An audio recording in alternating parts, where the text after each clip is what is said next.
नमस्कार मित्रांनो, आज आपण पाहणार आहोत कोल्हापूर शहरातील शिवप्रसाद कॉलनीत घडलेली एक थरारक घटना। ही कथा आहे एका महिलेची जी एकटीने संसार सांभाळत होती, पण पैशाच्या गरजेपायी तिने असं पाऊल उचललं ज्यामुळे पुढची 10 वर्ष तिचं जीवन नरक बनलं। सावकाराच्या जाळ्यात अडकून तिच्या शरीराचं, मनाचं आणि घराचंही नुकसान झालं। शेवटी तिला पोलिसांकडे धाव घ्यावी लागली। चला तर मग जाणून घेऊया ही धक्कादायक सत्यकथा। कोल्हापूरमधील शिवप्रसाद कॉलनीत सविता नावाची एक महिला राहत होती। घरची परिस्थिती फारशी चांगली नव्हती। नवऱ्याच्या निधनानंतर ती एकटीने संसार सांभाळत होती। कुठलंही काम मिळालं, भांडी घासणं असो, साफसफाई असो, शिवणकाम असो, ती सगळं करत होती। कष्ट करून संसार चालवणं, मुलांना शिक्षण देणं आणि रोजचा खर्च भागवणं हे सगळं ती हसत मुखाने करत होती। पण मनात मात्र एक वेगळं स्वप्न होतं। आपली परिस्थिती बदलली पाहिजे, मुलांना चांगलं भविष्य द्यायला हवं। 2014 मध्ये तिला एका मोठ्या खर्चासाठी 70,000 रुपयाची गरज भासली। तिने अनेक ठिकाणी प्रयत्न केले, पण कुठेच कर्ज मिळालं नाही। शेवटी तिचा परिचय झाला रमेश जवळकर नावाच्या खाजगी सावकाराशी। रमेश हा पैशाने श्रीमंत पण मनाने धूर्त होता। त्याने सविताला बोलावून घेतलं। तुला पैसे हवेत ना, मी देतो, पण प्रत्येक महिन्याला व्याज मात्र वेळेवर दिलं पाहिजे। सविता अडचणीत होती, तिला हेच योग्य वाटलं। रमेशने तिला 70,000 रुपये रोख दिले। सुरुवातीला सविता खूप खुश झाली।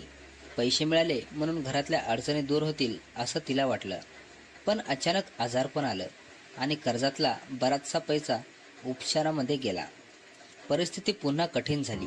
तरी देखील आजारपणातून सावरल्यानंतर तिने काम करून हळूहळू व्याज भरायला सुरुवात केली। दर महिन्याला रमेश तिच्या घरी येई, पैसे घ्यायचा आणि निघून जायचा। सविता त्याला आदराने वागवत असे, पण हळूहळू रमेशच्या नजरा बदलू लागल्या। व्याज घेण्याच्या बहाण्याने तो तिच्या जवळ बसू लागला, तिच्या शरीराकडे पाहू लागला। सविताला याची जाणीव झाली, पण ती गप्प राहिली। काही महिन्यांनी सविताला पुन्हा आर्थिक अडचण आली। 4-5 महिन्याचं व्याज बाकी राहिलं तेव्हा रमेशने आपली खरी मागणी पुढे केली। तो म्हणाला, सविता, मला व्याज नको, तू मला शरीर संबंध दे, नाहीतर घरातलं सामान उचलून नेईन। हे ऐकून सविताचे पाय थरथरले। ती रात्रभर झोपली नाही। एका बाजूला कर्ज, दुसऱ्या बाजूला आपलं आयुष्य। शेवटी मजबुरीने तिने होकार दिला आणि याच दिवसापासून तिच्या जीवनातलं दुःख स्वप्न सुरू झालं।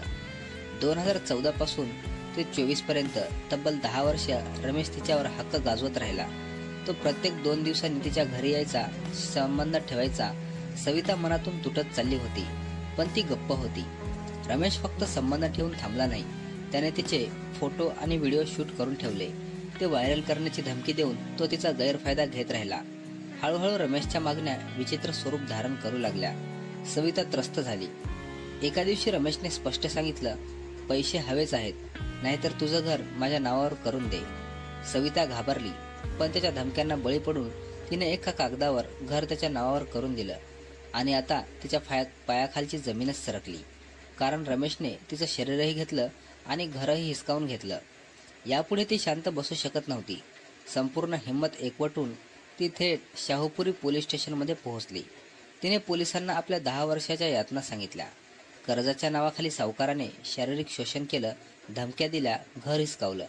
पोलिसांनी तक्रार नोंदवून घेऊन रमेशला ताब्यात घेतलं। चौकशीत रमेशने सर्व कबूल केलं। हो, मी पैसे दिले होते, पण त्या बदल्यात संबंध ठेवले। त्याच्या कबुलीने पोलिसांनाही धक्काच बसला। मित्रांनो, ही घटना आपल्याला एक मोठा धडा शिकवते।